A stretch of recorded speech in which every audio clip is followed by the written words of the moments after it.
Hello दोस्तों, स्वागत है आपका हमारे YouTube चैनल टेटपेट अकेडमी में। मैं हूं शशिकांत राय और आज की वीडियो में बात करने वाले हैं 7वें चरण की बहाली से संबंधित। एक कमेंट्स जो है बार बार आ रहा है कि 7वें चरण की ऑनलाइन प्रक्रिया और सेंट्रलाइज प्रक्रिया के बारे में जो है आप एक वीडियो बना करके दीजिए, ताकि लोगों को ये समझ में आ सके कि जो है पूरा इसका प्रोसेस जो है वो कैसे फॉलो किया जाएगा या कैसे इसमें जो है शिक्षक भर्ती को कंप्लीट किया जाएगा।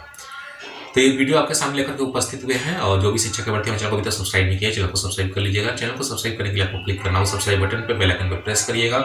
ऑल पे क्लिक करेंगे तो आपको सारे वीडियो नोटिफिकेशंस मिल जाएंगे।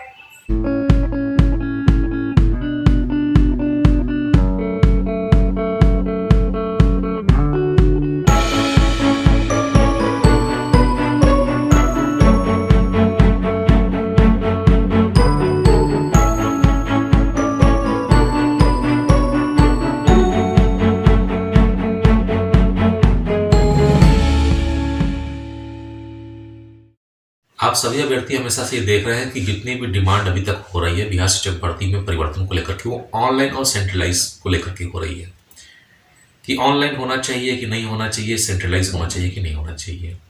इस वीडियो में हम पहले ऑनलाइन की बात नहीं करेंगे, हम पहले सेंट्रलाइज सिस्टम की बात करेंगे, क्योंकि ऑनलाइन तो हो सकता है, उसमें कोई दिक्कत नहीं है, लेकिन फिर भी उसमें जो है कुछ कठिनाइयां हैं जिनको हम अपने नेक्स्ट वीडियो में बताएंगे कि ऑनलाइन होने में क्या दिक्कतें आ सकती हैं। लेकिन यहाँ पर आज सबसे पहले हम सेंट्रलाइज की बात करेंगे, क्योंकि जब सेंट्रलाइज होगा उसी हिसाब से ऑनलाइन आवेदन का फॉर्मेट तैयार होगा। तो सेंट्रलाइजेशन को आपको समझने के लिए हम आपको पहले उत्तर प्रदेश की जो कुछ भर्तियां हुई हैं उस पर जो है आप ध्यान आकर्षित कराना चाहेंगे। उत्तर प्रदेश में 2012 में 72,825 की जो भर्ती हुई थी उसको जो है पहले सेंट्रलाइज करने की तैयारी की गई। सेंट्रलाइज करने के लिए उस पर जो है उत्तर प्रदेश के राज्य स्तर पर जो है आवेदन फॉर्म जो है मांगे गए थे। यहाँ पर अभ्यर्थियों ने जो है केस किया था और उन्होंने कहा था कि राज्य का अधिकार नहीं बनता है किसी भी जिला में या स्थानीय निकाय में प्राइमरी स्तर पे शिक्षकों की भर्ती करने का। वहाँ पर कोर्ट का निर्णय आया और कोर्ट का निर्णय अभ्यर्थियों के पक्ष में दिया गया और उसके बाद जो है उस विज्ञापन को रद्द करके उन्होंने जो है विज्ञापन निकाला नया, जो कि जिला स्तर पे था और जो कि जिला शिक्षा संस्थान के माध्यम से जो है जारी किया गया था। आप सभी को ये जानकारी होनी चाहिए कि भारत के संविधान में जितने भी स्थानीय निकाय हैं या स्थानीय स्वशासन है, उनको अपने क्षेत्र में, अपने अधिकार क्षेत्र में या अपने क्षेत्रफल में जो उनकी परिसीमा निर्धारित की गई है उसमें शिक्षा का विकास करने के लिए उनको अधिकार दिए गए हैं कि वो शिक्षकों की नियुक्ति कर सकते हैं। आप सभी लोग देखते होंगे कि छठे चरण में अभी जो नियुक्ति पत्र जो है बांटे जा रहे हैं उस पर जो जनप्रतिनिधि हैं, जो सचिव होता है जनप्रतिनिधि का, जो बैठता है ब्लॉक में या नगर पंचायत में या पंचायत में, उनके सिग्नेचर भी आपकी नियोजन पत्र पर होना आवश्यक है और वो जो है नियोजन समिति के सदस्य भी होते हैं। ये उनका अधिकार है। तो उम्मीद करते हैं कि अब आपको समझ में आ रहा होगा कि सेंट्रलाइजेशन जो प्रोसेस है वो बिहार में राज्य स्तर पे आप नहीं कर सकते हैं।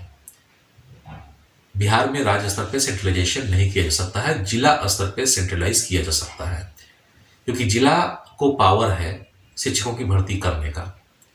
जैसे प्रत्येक नियोजन इकाई का आप देखते हैं कि अलग अलग आवेदन क्यों लिया जाता है, इसके पीछे नियम है और वो यही संवैधानिक नियम है कि स्थानीय निकाय, स्थानीय स्वशासन अपने यहाँ शिक्षा का विकास करने के लिए उसको किसी भी तरीके से विकसित करेंगे, कैसे करेंगे, इसका पावर उनको दिया गया है और इसमें जनप्रतिनिधि शामिल हैं जो कि अपना अधिकार कभी भी छीनने नहीं देंगे राज्य सरकार को। तो आप ये मान के चलिए कि सेंट्रलाइजेशन हो सकता है, लेकिन ये सेंट्रलाइजेशन राज्य स्तर पे नहीं हो सकता है, ये जिला स्तर पे किया जा सकता है और इसका कोई उपाय भी नहीं है। जिला स्तर पे जो है सेंट्रलाइज करके एक जिला शिक्षा संस्थान के माध्यम से विज्ञापन निकाल करके, क्योंकि बिहार में भी डाइट होते हैं, ऐसा नहीं कि बिहार में डाइट नहीं होता है, जिला शिक्षा संस्थान बिहार में भी है। जिला शिक्षा संस्थान के माध्यम से विज्ञापन निकालना जाना चाहिए और उसके माध्यम से जितने भी ब्लॉक हैं, पंचायत है, नगर निगम है या नगर पंचायत है या नगर परिषद है, जिला परिषद है, जो भी है सबको उसके दायरे में समेटना चाहिए और उन सभी जगह की जो सीटें होती हैं उनको एक जगह व्यवस्थित किया जाना चाहिए, उसका रोस्टर बनाया जाना चाहिए। और जिला वेबसाइट NIC पे जिस प्रकार से आपसे आपत्तियों का सुधार संशोधन के लिए लिंक जारी किए गए थे, वैसे ही एप्लीकेशन लिंक जो है जारी किए जाना चाहिए जिला स्तर पे। उस पर जो है सभी शिक्षक अभ्यर्थी भरें। इसमें कोई विकल्प का चयन ना हो कि आप इस नियोजन इकाई में डालना चाहते हैं, इस नियोजन इकाई में, इसमें विकल्प ना दिया जाए। विकल्प जो है जरूरत नहीं है। एक सेंट्रलाइज फॉर्म लिया जाए सारी सीटों को एक जगह रखा जाए। सारी सीटों को एक जगह रखने का मतलब है कि 1 से 5 वर्ग में चाहे सामान्य शिक्षक हो उसके लिए अलग आवेदन, भाषा शिक्षक का आवेदन अलग। लेकिन मैं इससे पक्ष में नहीं हूँ कि सामान्य शिक्षक, भाषा शिक्षक को अलग अलग नहीं करना चाहिए। इस पर मैं एक वीडियो बना करके आपको लाऊंगा, क्योंकि इसकी जरूरत नहीं थी।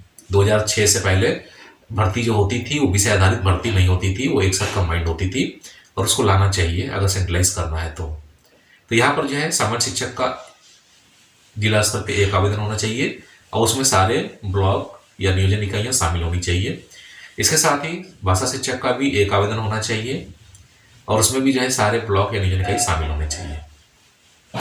उनकी एक लिस्ट बननी चाहिए और ऊपर से मेधा क्रम के आधार पर आरक्षण के अनुसार, अगर मान लिया 100 सीटें यूआर में है पूरे जिला में, तो ऊपर से जितनी भी हाई मेरिट वाले हैं सबको यूआर मान लिया जाए, जैसे इस पर माना गया था, और उनको नियोजन पत्र निर्गत कर दिया जाए। और जो काउंसलिंग प्रोसेस होता है उसको भी सेंट्रलाइज ही रखा जाए और ये यूआर कैटेगरी का एक दिन में काउंसलिंग कराया जाए, फिर उसके बाद अलग कैटेगरी का एक दिन में, अलग कैटेगरी का एक दिन में, ताकि सुविधा हो। ये सिस्टम फॉलो किया जा सकता है, लेकिन सेंट्रलाइजेशन राज्य स्तर पर नहीं किया जा सकता, ये जिला स्तर पर ही संभव है, क्योंकि स्थानीय निकाय स्थानीय स्वशासन के इसमें अपने संवैधानिक अधिकार हैं जिनमें राज्य सरकार हस्तक्षेप नहीं कर सकती है। तो कहने का मतलब यही है कि राज्य स्तर पर सेंट्रलाइजेशन न किया जाए तो बेहतर होगा।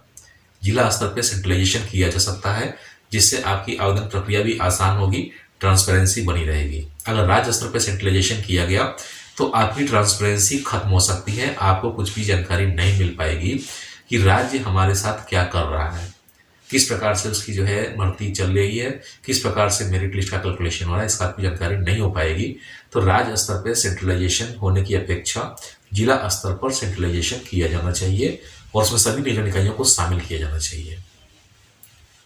और मेधा क्रम के आधार पर बिना किसी से कोई विकल्प मांगे नियोजन पत्र निर्गत कर देना चाहिए और विद्यालय का आवंटन भी स्वयं करना चाहिए, अभ्यर्थियों से नहीं पूछा जाना चाहिए, क्योंकि आप सभी लोग जानते हैं कि विद्यालय आवंटन के लिए पहले से नियम है अनुसूची 3 में कि प्राथमिकता के आधार पर विद्यालय का आवंटन करना है। तो बहुत सिंपल है सेंट्रलाइज करने का तरीका, राज्य स्तर पे नहीं कर सकते हैं, ये कन्फर्म है। आप इसको जिला स्तर पे सेंट्रलाइज कर सकते हैं। उम्मीद करते हैं कि इन्फॉर्मेशन आपको पसंद आई होगी। नेक्स्ट वीडियो ऑनलाइन के ऊपर लेकर आएंगे कि ऑनलाइन का जो प्रोसेस है वो क्या होना चाहिए, क्योंकि उसमें भी जो है थोड़ी सी मिस्टेक है, उसको आपको समझना पड़ेगा कि ऑनलाइन प्रोसेस लोगों को लगता है कि बहुत आसान है, लेकिन उसमें थोड़ा सा डिफिकल्टीज आती हैं।